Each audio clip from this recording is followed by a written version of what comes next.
深夜的监狱里，2名囚犯凿开墙壁逃了出来，没跑多远，他们便看到了一名正在做饭的漂亮女人。其中一个逃犯冲进房间，将她搂入怀中。男孩本能的想保护妈妈，却直接被逃犯一巴掌扇倒在地。可下一秒，另一名逃犯却直接将他一脚踹飞，接着他让男孩捡起掉落的手枪。男孩有些不知所措，但还是举起了枪。Now say, stick him up. Stick him up. Perfect. 这时邻居大爷突然推门持枪而入，刚才他无意间目睹了几人的全过程，所以赶忙拿起武器前来救援。在得知对方已经提前报了警后，他们必须得用人质当作保命的手段，而相比于成年人，显然绑架小男孩逃跑起来会更加轻松。于是在万圣节的第一个黎明，2名逃犯挟持着一个男孩潇洒离去。8岁的菲利普生活在一个严格的单亲家庭中，因为妈妈自身的信仰问题，他从未享受过一次普通的生日派对，也无比羡慕邻居孩子们欢快地庆祝万圣节。而现在他也不得不跟随布奇2人一起逃亡。不过他们似乎并不喜欢对方，早在一开始越狱的时候，2人就说好出去之后就分道扬镳。 Let's get something straight. I don't like you. As soon as we're on our way, that's it.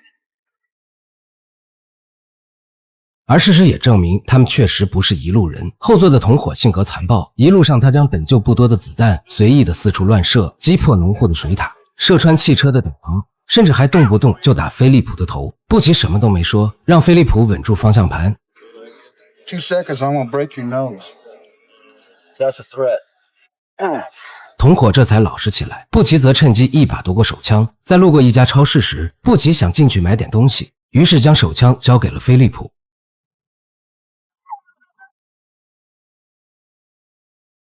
但他终究还是个小孩子，布奇才刚刚离开没一会儿，武器便被同伙3言2语骗走了。他本想一枪结束了这个小生命，好在枪里的子弹早已被他挥霍殆尽，但恼羞成怒的他居然想直接勒死男孩。危急关头，菲利普狠狠地咬了他耳朵一口，然后打开车门仓皇逃跑。男人气冲冲地追了出来。 You best come here, boy. You know I'm gonna find you. 随着声响越来越近，菲利普几乎放弃了挣扎，结果抬头发现居然是布奇。他示意菲利普不要出声，而迎接同伙的则是那把漆黑的手枪。 What are you gonna do? Hit me with it?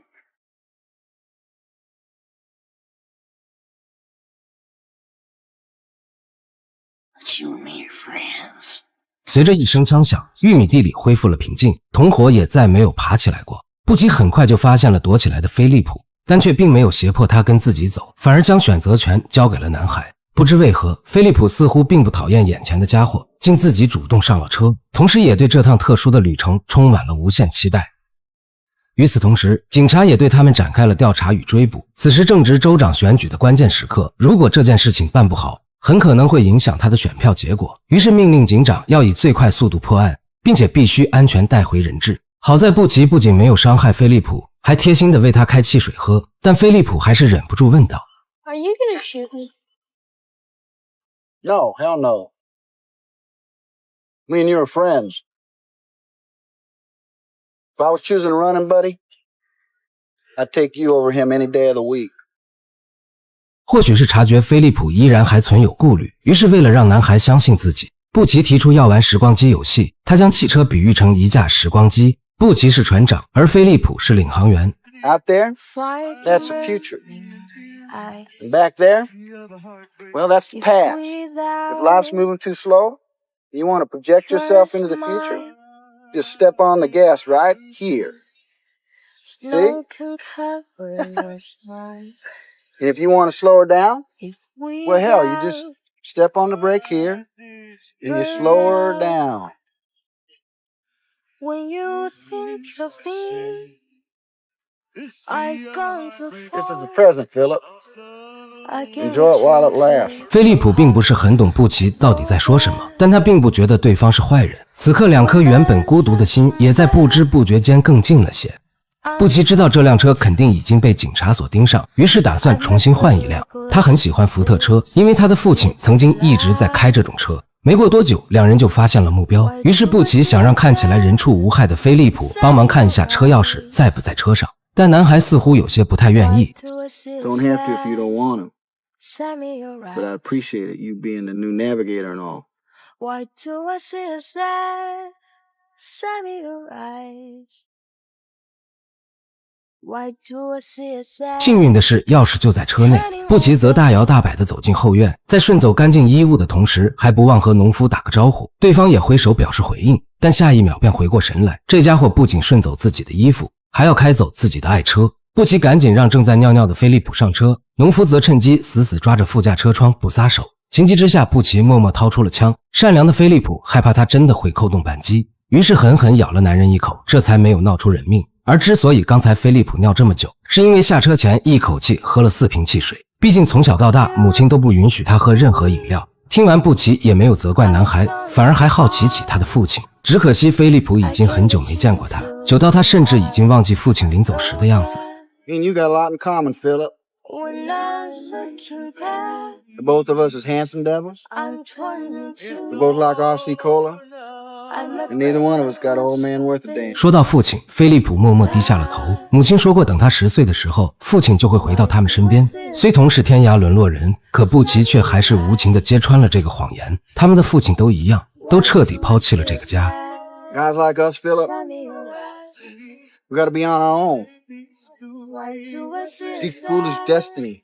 Set me alright. That sort of thing. Why do I see a set? 或许只有童年残缺的人才能感受彼此。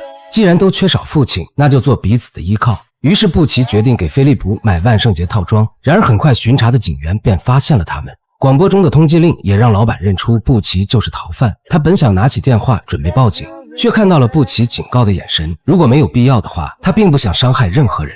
老板见状也识趣地放下了听筒。意识到不对劲的布奇打算赶紧离开此地，可菲利普却迟迟没有上车，而此时警车已经将他团团围住。他立刻猛踩油门撞击对方，试图为自己开辟一条逃生的路。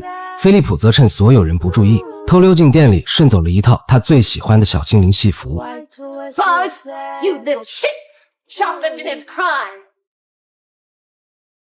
Up to you, Buzz. 布奇再次将选择权交给了菲利普，是跟着警察回家，还是选择和自己继续旅程？短暂挣扎过后，菲利普还是爬上了汽车。他们躲到一处木屋后面，布奇让男孩换上新买的牛仔裤，可菲利普却害怕自己偷了东西会被布奇责怪。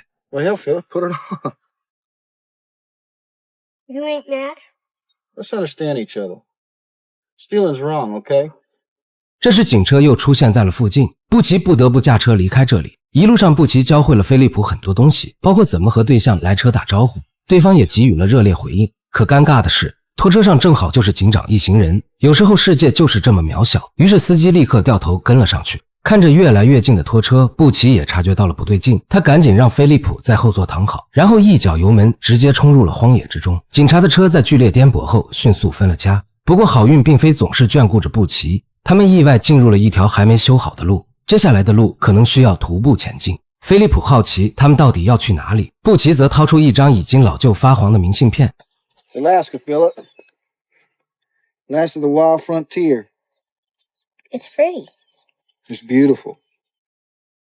You ever been there? No. 布奇并没有说自己为什么要去那里，他也只是在明信片上看过，但他确信阿拉斯加一定是个美丽的地方。两人一起经历了这么多事情后，菲利普也似乎把布奇当做了好朋友，所以决定继续当他的人质，为他保驾护航。而作为报答，布奇决定带他去玩万圣节讨糖果的游戏。菲利普听后愣在原地，因为母亲从小到大都不允许他参加。布奇听后很是心疼，或许真正淋过雨的人才懂得替别人撑伞。 Now, Philip, I'm asking you. I ain't asking your mother. I ain't asking Jehovah. You want to go trick-or-treating or not? 在犹豫一会后，菲利普还是点了点头。他从未如此高兴，于是跑上去主动牵住了布奇的手。这一刻，他似乎短暂地体会到了从未有过的父爱和自由，而布奇似乎也像慈父般一直教他自己做决定。很快，两人来到一户人家面前，菲利普也戴上了游戏面具，这也是他第一次体验不乖的快乐。可房子主人却说万圣节已经过了，没办法再给菲利普任何糖果。布奇一听，立刻露出了手枪，吓得女人赶紧将钱和食物塞给了菲利普。男孩并没有意识到这是在抢劫，还以为游戏原本就是这样。 What do you say, Philip? Thank you. 菲利普第一次露出了灿烂的笑容，面具后的眼睛比星星还要闪亮，那是他人生中第一次体会到自由的滋味。看着自己的战利品，菲利普心中的开心无以言表。但很快布奇就发现，警察已经在不远处设下了关卡，如果贸然闯关，一定会被抓住。他本想找个好心人搭个便车，可独自在车上的菲利普在玩耍时不小心触碰到了档位，车子突然开动了起来。布奇看到后赶紧大声指挥菲利普踩刹车，紧张的他却踩到了油门，直到冲上了半山坡才停了下来。而布奇刚好以车坏了为缘由搭便车。 Me and my boy live about 5 miles up the road there. I can pick up the car when I...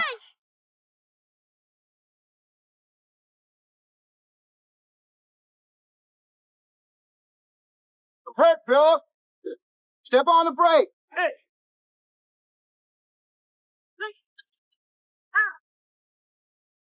布奇并没有惊慌与闪躲，而是像棵树一样稳稳地站在失控的汽车前面，似乎他总是以积极的心态鼓励着菲利普，就像是在小心呵护着曾经的自己。由于搭上了顺风车，沿途排查的警察并没有发现异样，一路上孩子们都欢声笑语，气氛十分融洽，直到饮料不小心被打翻。 See? Look at what you're Oh, no. doing. Here. Look at what you did. What is wrong with you? Now, I told you, look at me. Now, I told you twice not to jump up and down, didn't I?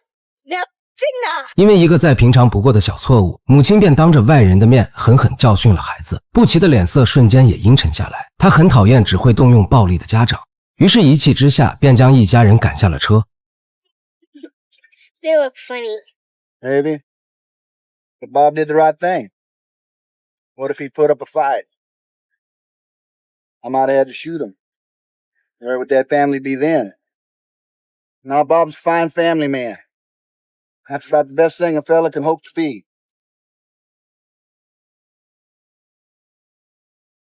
路上，布奇再次得知菲利普从未去过游乐园，甚至连棉花糖都没吃过时，他不禁心疼起眼前这个小孩。于是，一根用来固定的绳索和踩到底的油门，菲利普体会到了人生中第一次速度与激情。这一刻，菲利普感觉自己成了风的主人，他尽情地大声呐喊，没有人会再束缚他一丝一毫。这些对于普通孩子来说再平常不过的体验，可菲利普却是前所未有的解放。晚上，布奇带着菲利普第一次品尝汉堡，然而这里的老板娘一眼便看上了布奇。就在两人准备更进一步时，却发现菲利普正看着这一幕。布奇有些尴尬地带着菲利普开车离去，由于深夜找不到落脚的地方，于是他干脆将车开进了玉米地。可菲利普因为白天偷过东西，不敢睡觉，他担心自己会下地狱。布奇没有过多的去安慰男孩，而是让他写一张清单，将自己那些一直想做却不被允许做的事情都写下来，以后一点点去实现它们。菲利普乖乖照做，他要吃很多很多的棉花糖，还要去最大的游乐场坐真正的过山车。两人怀揣着对未来美好的憧憬进入了梦乡。深夜，一束强光突然射来，一个人影也在逐渐靠近。布奇下意识拿起了手枪，好在并不是追捕的警察，只是一个在夜间工作的农夫。他十分热情地邀请两人到自己家休息，明天天一亮便可以自行离开。就这样，两人在农夫家美美地睡了一晚，清晨还吃上了一顿可口的早餐。农夫家同样有个儿子，菲利普很快和小黑成为了朋友。 Hey, boy, run out there and get my thermos out the truck. Hey, you can't hear me or something? Boy, I got sent God give a chicken. 布奇刚想和男人理论，收音机里就传来了对通缉犯的描述，对方立刻意识到布奇就是通缉犯。这一场景仿佛触动了布奇最敏感脆弱的神经，忍无可忍的他一把将农夫摔倒在地，然后掏出了手枪。 What you want? Gonna hit Khalifa? He didn't move fast enough for you? Is that it? Huh? Maybe he gets excited sometimes. He don't hear everything you say. 布奇的过度反应源于他自身的童年创伤，他仿佛看到了自己童年的影子，那个被父亲虐待、被社会抛弃的小男孩。他无法容忍任何一个孩子经历他曾经历的痛苦，即使这意味着要使用暴力来制止暴力。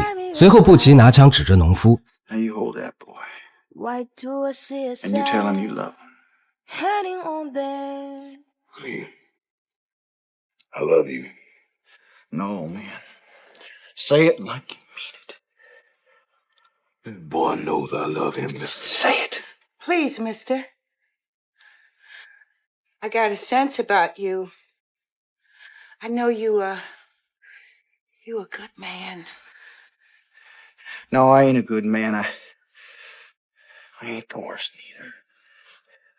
Just breed apart. When you think you're big, Now say it, gone Mac. too far. I Say get it. into your heart. I know that It don't cost nothing. we're not looking back. Clea, I'm torn in two. I love you. I my brain like what's for this.可笑的是，男孩第一次听到父亲说爱自己，竟然是在这样的情况下。本以为会到此为止，可布奇又用绳索将农夫捆住，然后又播放起了欢快的音乐，怪诞的气氛充斥着整间屋子。随后布奇假装要杀了他们，想借此让农夫知道家人的重要性。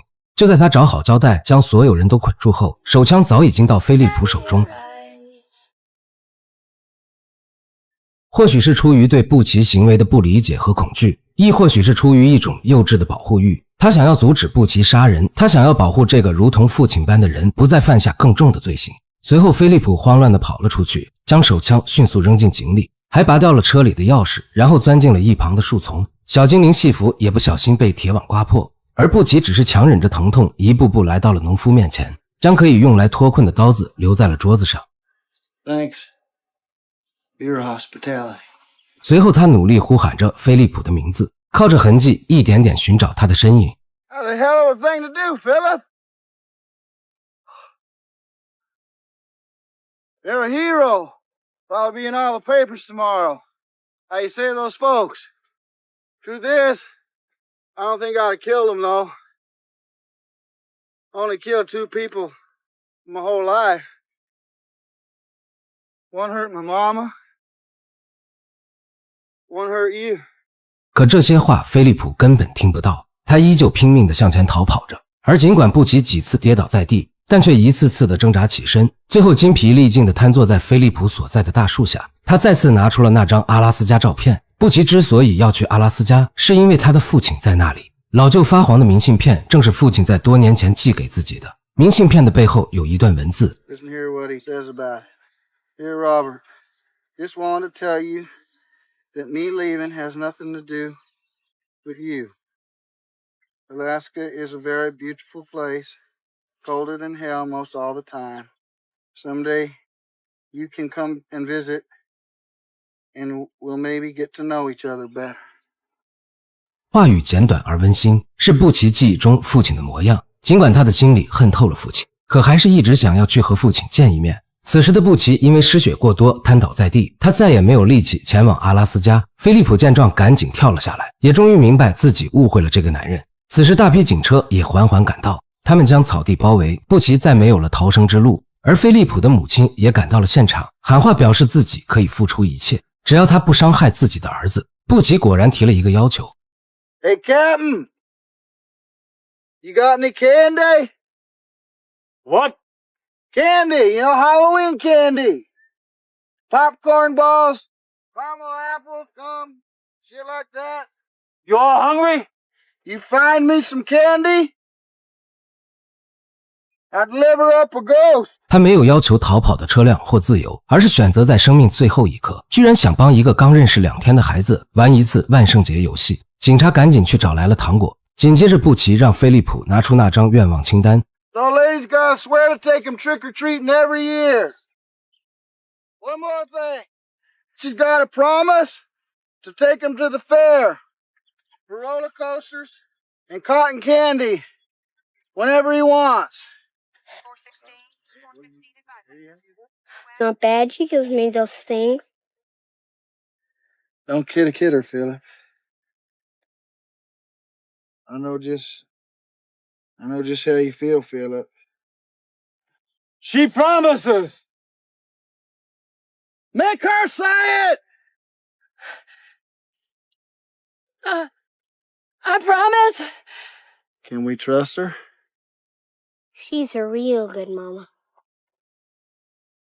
在得到保证后，布奇将身上所有的钱都塞进了菲利普领口，嘱咐他回家后一定要把钱藏好，今后留起来慢慢花。这样做或许并不完美，但对布奇来说，这是他生命中最好的旅程。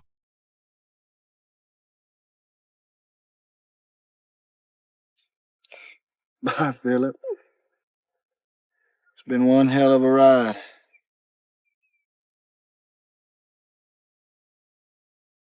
All right, Captain. Make way for Casper the Friendly Ghost. Friendliest ghost I know.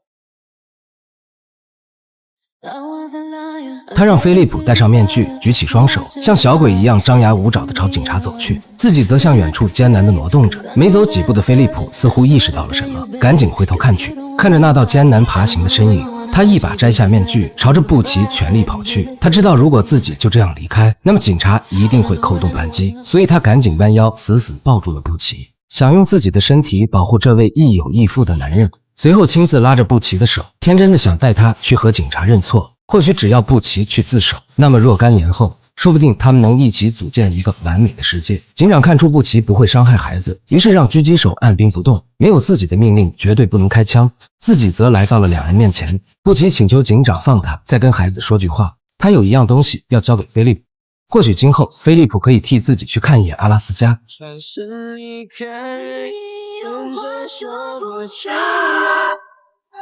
布奇重重地倒在了枪口下，那张还没能交出手的明信片攥得很紧，那是布奇心中最纯净的天堂，一个他可以重新开始的地方。看着那个满身是血的男人，菲利普幼小的心传来阵阵剧痛，无论他怎样呼喊，布奇都再也不会醒来。那一张张钞票也如同废纸一般，从小精灵戏服中散落在了地上，再也没有了任何意义。Back off! Hey, what the hell was that all about? I didn't say when.